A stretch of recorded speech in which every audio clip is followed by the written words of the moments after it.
Hello my lovely students, welcome to study aspire. So आज मैं आपको बताने वाली हूँ बहुत important topic, that is liberalisation. So liberalisation बेटा जो आया था वो आया था आपका 1991 में। पॉलिसीज बन के आई थी जिस टाइम पे आपके जो फाइनेंस मिनिस्टर थे वो थे डॉक्टर मनमोहन सिंह जी। ठीक है। सो लिबराइजेशन क्यों आया था? जो लाइसेंस की रिस्ट्रिक्शन थी बहुत सारी चीजों पे, उसको हटाने के लिए लिबराइजेशन को लाया गया था।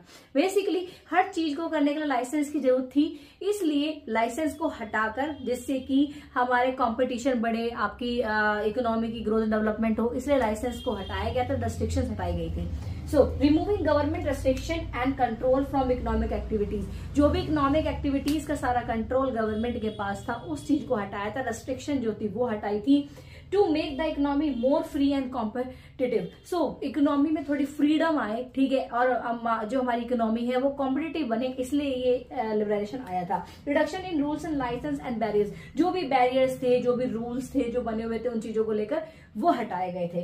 Act as regulator rather than controller, उस टाइम पे ये कंट्रोलर की तरह एक्ट करता था, लेकिन जब लिबराइजेशन आया तो ये कहा गया था कि उनका काम है फैसिलिटेट करना। ठीक है, उनका काम है कंट्रोलर बनना, काम नहीं है रेगुलेटर बनना काम है उनका। रेगुलेटर बनो, उनकी हेल्प करो, बाकी बैंक्स की, सबकी जो भी इंडस्ट्रीज है सबकी हेल्प करो, रेदर देन कंट्रोलर बनने से अच्छा।